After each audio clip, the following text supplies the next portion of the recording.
بسم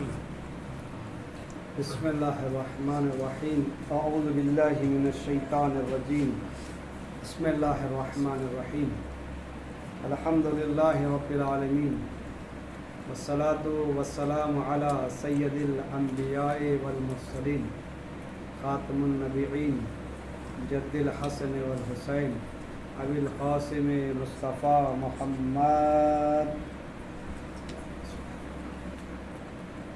وأہل بیت الطیبین الطاہرین المعصومین المظلومین ولعنۃ اللہ علی اعدائہم اجمعین اما بعد فقد قال علی علیہ السلام سیقتل ولدی الحسین وسیخرج غلام من ثقیف ویقتلہ من الذین ظلموا 383,000 رجلا صلوات محمد.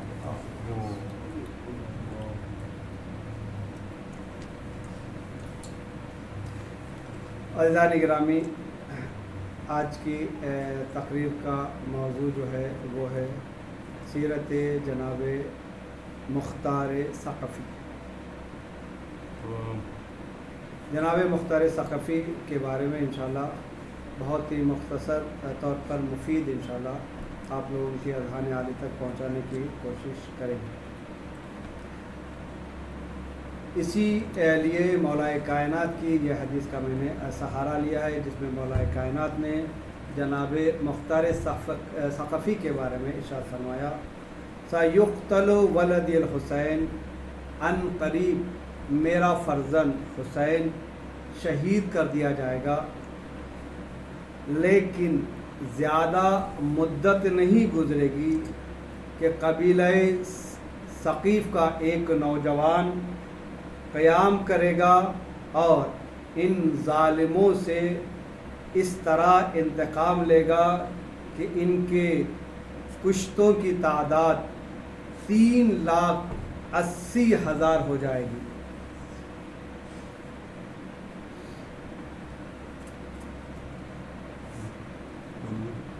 جس نوجوان سے یہاں مراد مولا کائنات نے جناب مختار ثقفی کو لیا ہے.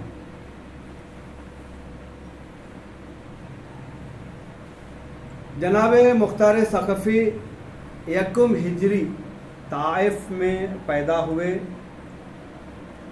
اور مدینے میں زندگی گزاری، پرورش پائی. ان کا نام مختار ہے، کنیت ابو اسحاق تھی، جو بنی حوازن کے قبیلہ ثقیف سے تھا، اس لیے انہیں مختار ثقفی کہتے ہیں. ان کے والد کا نام ابو عبیدہ ثقفی ہے.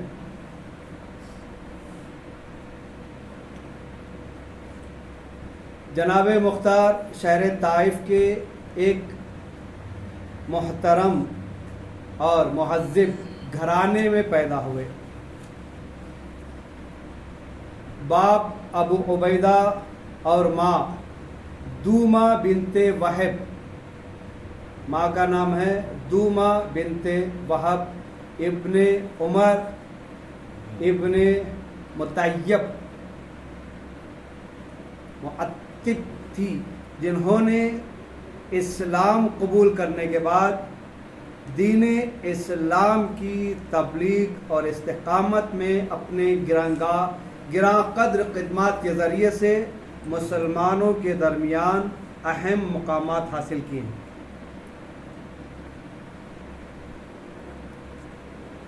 دیکھیں جناب مختار ثقفی کی کتنی بڑی عظمت ہے، خود اس جملے سے آپ سمجھ سکتے ہیں کہ جب مختار ثقفی ماں کے پیٹ میں تھے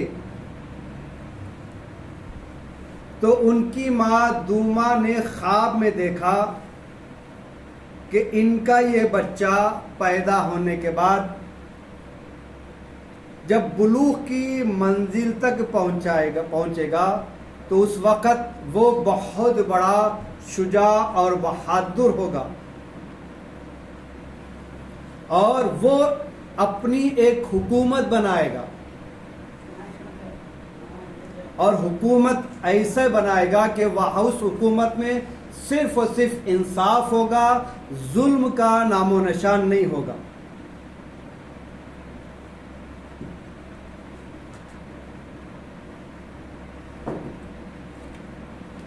جب یہ ماں کا خواب ان کے خاندان والوں نے سنا کہ آنے والے بچے کے یہ صفات ہیں، تو سب کے سب خوش اور سرور اور سردمانی میں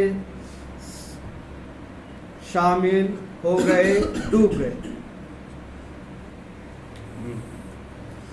جناب مختار کا قبیلہ ثقف شہر طائف کے، دیکھیں قبیلہ بھی بہت عمدہ ہے، جناب مختار کا قبیلہ بہت بڑا، بہت عظیم قبیلہ ہے۔ ان کا قبیلے کے سرداروں میں دولت مند تھے، ثروت مند تھے، شجاعت و جوان مردی تھی ان کے خاندان میں، اور اس کے ساتھ ساتھ عزت و وقار میں شہرت رکھتے تھے، اور ان کے خاندان کو ایک احترام کی نگاہ سے لوگ دیکھا کرتے تھے۔ عربوں میں قریش کے بعد یہی وہ قبیلہ ہے، قبیلہ ثقف، جو قبیلہ ثقیف جو دوسرے نمبر پر رکھا جاتا تھا، یعنی پہلے نمبر پر قریش، اس میں اہل بیت شامل ہیں، دوسرے نمبر پر یہ قبیلہ جناب مختار کا قبیلہ تھا۔ قبیلہ ثقیف میں سب سے پہلے اسلام لانے والے شخص کا نام ہے عمرہ بنت مسعود، جو جناب مختار ثقفی کے چچا تھے۔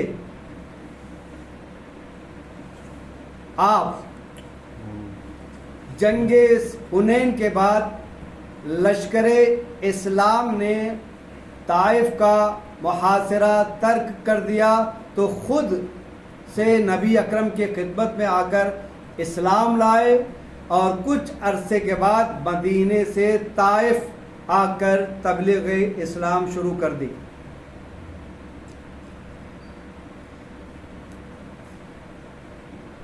جناب مختار کے والد ابو عبیدہ نے اپنے بھائی عروہ کے بعد اسلام قبول کر لیا تھا، لیکن خلافت کے دوسرے دور میں طائف سے مدینہ آئے اور وہیں سکونت اختیار کر لی۔ جناب مختار کی ماں دوما بنت وہب، جو صاحب اعلام النساء تھی اور تاریخ اسلام کی ایک ممتاز شخصیت مانی جاتی تھی، اور یہ اچھی خطیب اور تدبر اور توانائی کی مالکہ تھی، اور حسن و کردار کی بنا پر دومت الحسنات کے لقب سے مشہور تھی۔ بہار اور انوار میں ایک روایت ملتی ہے کہ ایک دن جناب مختار اپنے باپ کے ساتھ مولائے مشکل کشا کی خدمت میں شرف یاب ہوئے۔ دیکھیں مختار کی عظمت، دیکھیں اہل بیت کی نظر میں، جب مختار کو باپ نے مولائے کائنات کی خدمت میں پیش کیا، تو مولائے کائنات نے جناب مختار کو اپنے زانوں پر بٹھایا اور دست شفقت ان کے سر پر پھیرتے ہوا، یا کیس، یا کیس، یعنی کیس کے معنی ہیں ذہین اور ہوشیار کے، یعنی مولائے کائنات جناب مختار کی ذہنیت کو لوگوں میں بتا رہے ہیں کہ جناب مختار کتنے ذہین تھے۔ یہ اس وقت معلوم ہوا جب مختار نے حکومت قائم کی۔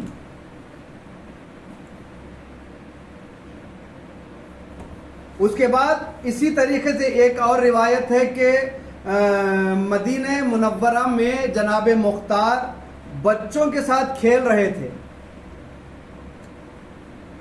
تو مولائے کائنات کی نگاہ جناب مختار پر پڑی، تو جناب مولائے کائنات نے مختار کو بلایا اور اپنا ہاتھ مختار کے سر پر رکھا، یہ بہت زیادہ زیرک ہے، اور فرمایا یہ وہی ہے جو میرے حسین کے قاتلوں سے انتقام لے گا۔ یعنی بچپن ہی میں مولائے کائنات نے پیشن گوئی کر دی تھی کہ یہ نوجوان، یہ جو بچہ جو دیکھ رہے ہیں اس کا نام مختار ہے، یہ بچہ جو ہے بڑا ہو کر میرے حسین کے قاتلوں سے بدلہ لے گا، ایک ایک چن چن کر مارے گا، کسی بھی غار میں گھسے ہوں اس غار سے نکال کر مارے گا۔ اور جس طریقے سے انہوں نے عمل کیا کربلا کے میدان میں، اسی طریقے سے اس کو جناب مختار ماریں گے، واصل جہنم کریں گے۔ جناب مختار امام حسن سے بہت زیادہ، امام حسنین سے، امام حسن اور امام سے بہت زیادہ محبت کرتے تھے، خصوصاً جناب مسلم ابن عقیل سے بے انتہا محبت کرتے تھے۔ اسی وجہ سے جب جناب مسلم سفیر امام حسین بن کر کوفے میں آئے تو کسی گھر میں نہیں گئے، بلکہ جناب مختار کے گھر میں مہمان بن کے رہے تھے۔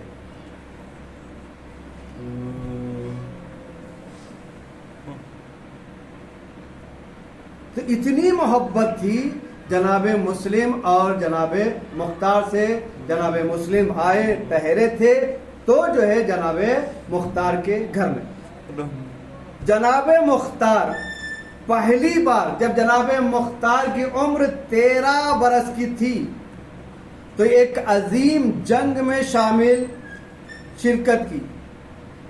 جب سپاہ اسلامی کسرا سے جنگ کے لیے مدینہ سے عراق اور ایران کی طرف روانہ ہوئی تو خلیفہ دوم نے اس لشکر کی سرداری، اللہ اکبر، دیکھیں خلیفہ دشمن بھی مانتا تھا ان کا خاندان شجاع خاندان ہے، ان کا خاندان میں بہادر پیدا ہوتے ہیں، تو خلیفہ دوم کے زمانے میں اس لشکر کی سرداری آپ کے والد یعنی جناب مختار کے والد ابو عبیدہ کے سپرد کی تھی۔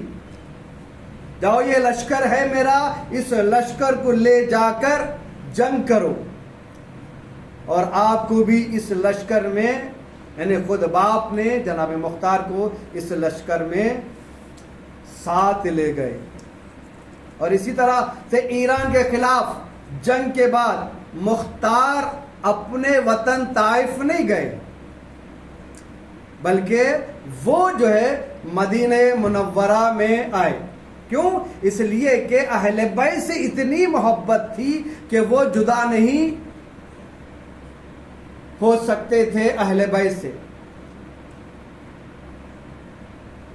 مدینے میں آئے، مدینے کے آنے کے بعد قبر رسول میں رہنا پسند کیا، یعنی قبر رسول کے قریب رہنا پسند کیا، اور امیر المؤمنین علی ابن ابی طالب کے خدمت میں رہ کر احادیث کی تعلیم حاصل کی اور قرآن مجید کی تعلیم حاصل کی۔ صلوات محمد و آل محمد۔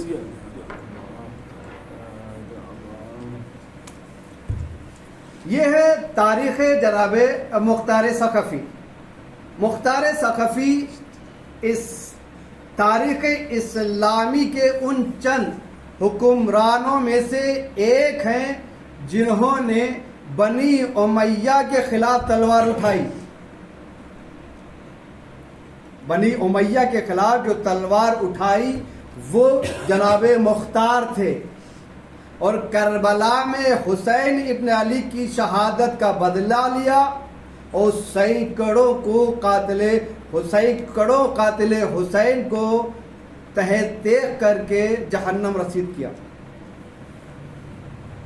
جناب مختار نے 66 ہجری کو امام حسین اور ان کے وفادار اصحاب کے خون کا بدلہ لینے کے قصد سے، ارادے سے قیام کا آغاز کیا.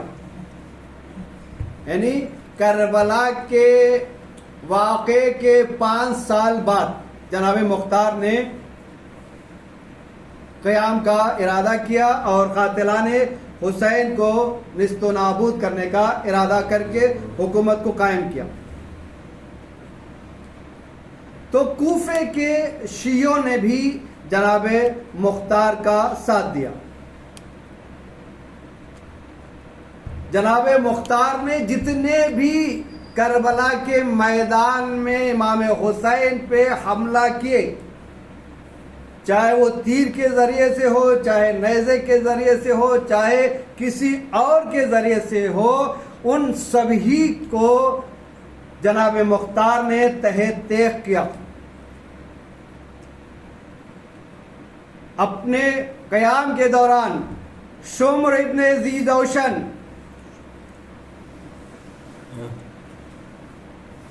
جس نے امام حسین کے سر کو جدا کیا تھا، اس کو جب پکڑا گیا، جب مختار کے سامنے لایا گیا، اللہ اکبر، کتنی محبت تھی اہل بیت سے جناب مختار. دیکھیں، لانے کے جب پیش کیا گیا تو مختار نے کہا، اے شمر بتاؤ تو نے کربلا کے میدان میں کیا کارنامہ کیا. شمر گھبرایا، پسینے سے شرابور ہو گیا، ہاتھ لرز رہے تھے، دل دھڑک رہا تھا، اس لیے کہ ان کے سامنے ببر شیر جناب مختار موجود تھے.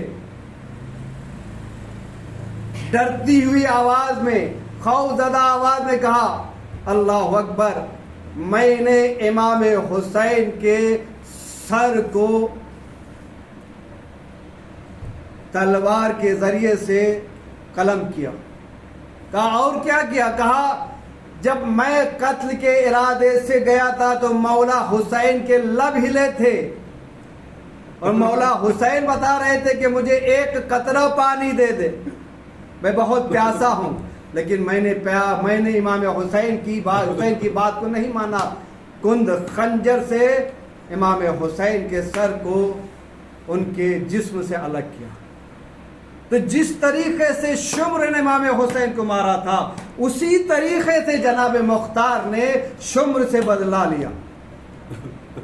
اور اسی طریقے سے خولی بن یزید، عمر سعد، عبداللہ بن زیاد جیسے کئی بہت بڑے بہادر جو کربلا کے میدان میں تھے، لشکر یزید میں، ان سب کو گرفتار کر کے جناب مختار نے واصل جہنم کیا.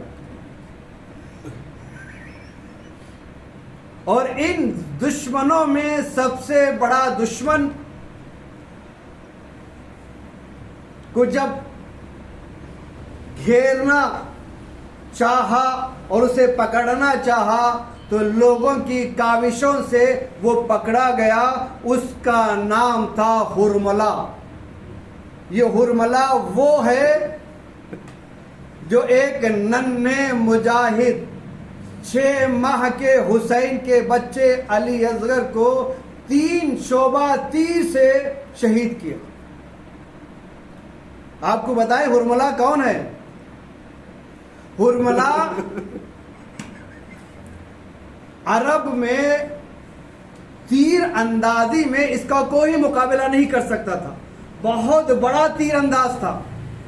تاریخ میں لکھا ہے کہ اگر سامنے لوہے کے دیوار لگ دیا جائے اور اس سے کہے کہ تم تیر چلا کر اس پار سے اس پار کر دو، تو اس کے بازوں میں اتنی طاقت ہوتی تھی کہ وہ تیر سے اس لوہے کے دیوار کو سوراخ کرتا ہوا وہ تیر نکل جاتا تھا۔ اس حرملہ کو 6 ماہ علی اصغر کے مقابلے میں لائے۔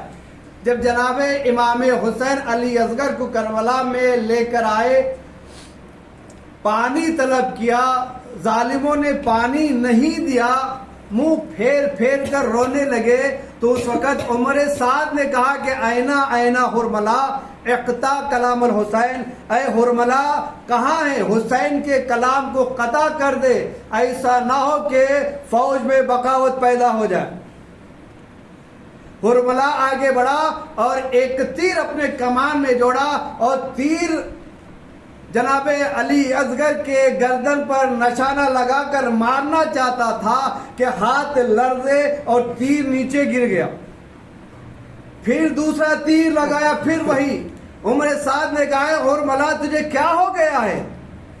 اگر تیرے سامنے بہادر سے بہادر اگر انسان آ جاتا تھا تو تیرے ہاتھ نہیں کانپتے تھے، آج ایک 6 ماہ کے بچے کے لیے تیرے ہاتھ کانپ رہے ہیں۔ تو حرملہ نے کہا اے عمر سعد جو میں دیکھ رہا ہوں تم نہیں دیکھ رہے۔ جیسے ہی تیر میں چلانا چاہتا تھا تو کوئی جناب رسول خدا آ کر اپنی گردن جناب علی اصغر کے گردن پر لگ دیا کرتے تھے، کبھی فاطمہ زہرا آ کر اپنی گردن علی اصغر کے گردن پر رکھ دیا کرتی تھی، اس وجہ سے میرا ہاتھ کانپنے لگتی۔ آخر کار 3 شعبہ تیر کمان میں رکھا اور سنسناتا ہوا تیر کو چلایا، اور وہ تیر سنسناتا ہوا جناب علی اصغر کے گلے پر لگا۔ اللہ اکبر۔ تو جب حرملہ کو پکڑا گیا اور جناب مختار کے قریب لا کر پیش کیا گیا تو یہ مصائب جس طریقے سے جناب حرملہ نے داستان سنائی، اس داستان کو سن کر جناب مختار بہت زیادہ گریہ کیے، اور اتنا زیادہ گریہ کیے کہ وہ بے ہوش ہو گئے، اور حکم دیا کہ اسے جلتے ہوئے کنویں میں ڈال دیا جائے۔ جناب مختار نے حرملہ کو جلتے ہوئے کنویں میں ڈال کر کربلا کے حسین کا بدلہ لیا۔ اور جب جناب مختار، اللہ اکبر، جب دیکھیں جب جناب مختار نے عمر سعد اور ابن زیاد کے سر کو قلم کر کے امام زین العابدین علیہ السلام کی خدمت میں پیش کیا تو امام زین العابدین نے جناب مختار کے حق میں دعا کی، اور اسی طریقے سے امام محمد باقر علیہ السلام نے کہا کہ یہ وہ ہے جو ہمارے جد امام حسین کے قاتلوں کو قتل کیا اور ہمارے خون کا قصاص لیا۔ یہ ہے جناب مختار علیہ۔ اب مختار عبید اللہ ابن زیاد کی قید میں جب رہے تھے تو اس وقت کربلا کا میدان اور کربلا کی جنگ ختم ہو گئی تھی، اس وجہ سے جناب مختار کربلا میں نہیں تھے۔ کیوں؟ اس لیے کہ ابن زیاد نے جناب مختار کو قید کر دیا تھا، اور ایسی قید جہاں پر جانور بھی نہیں رہ سکتے تھے، اور کھانے کے بدلے میں وہ غذا جناب مختار کو دیا کرتے تھے جس سے بھی جانور اس غذا کو منہ نہیں لگاتے تھے۔ ایک ہی مقصد تھا ابن زیاد کا کہ وہ جناب مختار کے حوصلوں کو پست کر دیتے۔ پست کر دینا ابن زیاد کا مقصد تھا، تاکہ یہ قید سے نہ نکلے اور اسی قید میں مر جائے۔ بہت کوشش کی جناب مختار کو مارنے کی، لیکن جسے خدا بچائے اسے کوئی مار نہیں سکتا۔ اس لیے کہ ان کی موت اسی وقت واقع تھی جب یہ قاتلان امام حسین کا بدلہ لے لیتے، اس کے بعد ہی موت آنی تھی، اس لیے کہ امام کا قول تھا کہ میرے حسین کے قاتلوں سے یہ بدلہ لے گا۔ تو جب امام حسین کربلا کے میدان میں شہید ہو گئے اور انہیں قید کر کے ابن زیاد کے دربار میں لایا گیا، اور امام حسین کے سر کو بھی ابن زیاد کے دربار میں لایا اور تش میں رکھا گیا، تو اس وقت جناب مختار کو بھی ابن زیاد نے قریب بلایا۔ اس وقت ہاتھوں میں ہتھکڑیاں تھی مختار کے، پیروں میں بیڑیاں تھی۔ ایک مرتبہ جناب مختار کو لایا گیا، ابن زیاد نے کہا اے مختار، کیا تم اپنے آقا اور مولا کی زیارت کرو گے؟ مختار نے کہا میرا مولا اور تمہارا نجیس دربار۔ ایک مرتبہ تشت سے امام حسین کے سر کی زیارت کرائی، کہا یہ تمہارا مولا حسین نے جسے ہم نے شہید کر دیا۔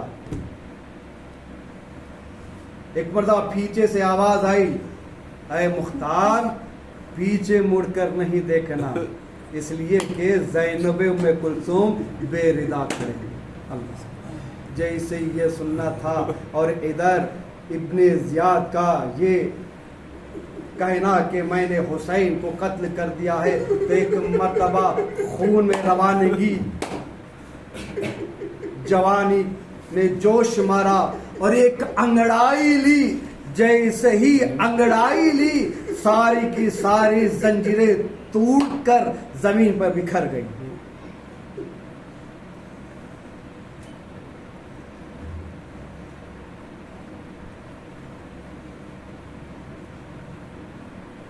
اللہ اکبر۔ جناب مختار نے پھر جناب مختار کو قید کر لیا گیا، قید میں ڈال دیا گیا۔ اس وقت جناب مختار نے قید خانے سے مدینے میں اپنے بہنوی عبداللہ ابن عمر کو یہ خط لکھا اور ان سے درخواست کی کہ وہ یزید کے نام ایک خط لکھے کہ وہ ابن زیاد کو حکم دے کہ مختار کو آزاد کر دے۔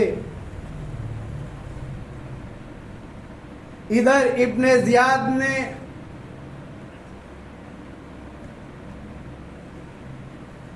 پورا ایک ارادہ کر لیا تھا کہ اب مختار کو ختم کر دیں گے، مختار کو مار دیں گے۔ اسی درمیان میں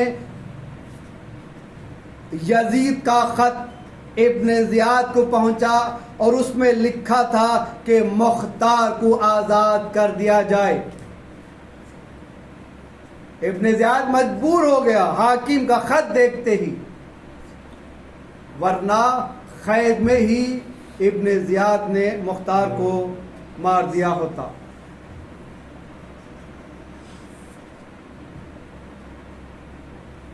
ادھر ابن زیاد مختار کو قید سے آزاد کرنے کے لیے مجبور ہو گیا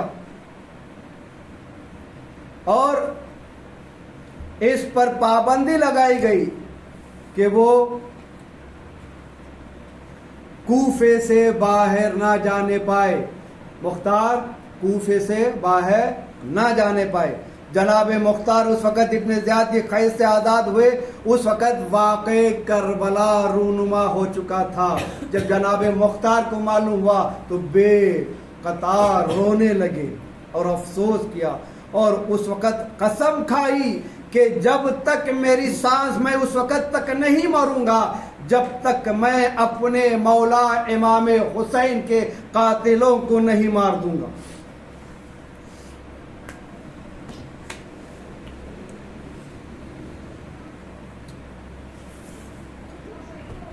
امام حسین کے قاتلوں کو نہیں ماروں گا، قسم کھائی تھی جب تک امام حسین کے قاتلوں کو نہیں ماروں گا میں نہیں مانتا۔ جناب مختار کوفے سے مدینہ آئے اور مدینے آنے کے بعد جناب مالک اشتر کے بیٹے ابراہیم بن اشتر سے ملاقات کی، اور مالک بھی بہت شجاع انسان تھے. کیوں؟ مالک اشتر کے بیٹے تھے ابراہیم، مالک اشتر کے بیٹے کا نام ہے ابراہیم. ابراہیم بھی بڑے شجاع بہادر تھے، اس لیے کیوں؟ باپ بہادر تھے، اسی وجہ سے بیٹا بھی بہادر. جب یہ دونوں ملے اور دونوں ملنے کے بعد فوج کو اکٹھا کرنا شروع کیا، فوج کو اکٹھا کیا، حکومت قائم کی، اور اس کے بعد جناب مختار نے ہر ایک سے چن چن کر بدلہ لیا. اور جب جناب مختار نے قاتلان امام حسین کو قتل کیا اور خاص کر عمر سعد اور ابن زیاد کے کٹے ہوئے سر کو امام کی خدمت میں پیش کیا، تو امام اللہ اکبر سجدہ شکر میں پڑ گئے اور اللہ سے اللہ کی حمد کی، حمد اس پروردگار کی جس نے ہمارے دشمنوں سے انتقام لیا. خدا مختار کو جزائے خیر عطا کرے. اور اسی طریقے سے جب ان دونوں کے سر محمد ابن حنفیہ کے پاس پہنچے تو آپ نے بارگاہ خداوندی میں اس طرح دعا کی کہ اے پروردگار مختار کو جزائے خیر عطا فرما اور انہیں بہترین انعام و اکرام سے نواز. اللہ اکبر، یہ ہے مختار کی شخصیت. آخر وہ وقت بھی آیا، ظالموں نے محل کا محاصرہ کر لیا. جناب مختار نے محل کا دروازہ کھولنے کا حکم دیا اور مختار اکیلے یکو تنہا ظالموں سے لڑنے کے لیے باہر نکلے. کئی کو واصل جہنم کیا. آخری وقت وہ بھی آیا کہ ظالموں نے پیچھے سے جناب مختار پر وار کیا اور مختار اس دنیا سے کوچ کر گئے. میں کہوں گا اے مختار، یقیناً آپ نے بڑا اچھا کام کیا، قاتلان امام حسین کو قتل کیا. اللہ اکبر، آپ کو بھی ظالموں نے قتل کیا. اے مختار، میں آپ سے ایک ہی سوال کرنا چاہتا ہوں، کیا جب آپ کو قتل کیا کیا آپ پیاسے تھے؟ کیا آپ بھوکے تھے؟ کیا آپ کے قتل کے بعد آپ کے خاندان کی عورتوں کو برہنہ گھمایا گیا؟ اے مختار، تم بڑے خوش نصیب ہو، تمہیں قتل کے بعد غسل بھی دیا گیا، کفن بھی پہنایا گیا، دفن بھی کرایا گیا. لیکن ذرا کربلا کے میدان میں آئے، آپ کا آقا و مولا حسین کربلا کے میدان میں 3 روز کا بھوکا پیاسا جلتی ہوئی زمین کربل میں بے گور و کفن پڑا ہوا ہے. انا للہ و انا الیہ راجعون، رضا بقضائہ تسلیما بامرہ.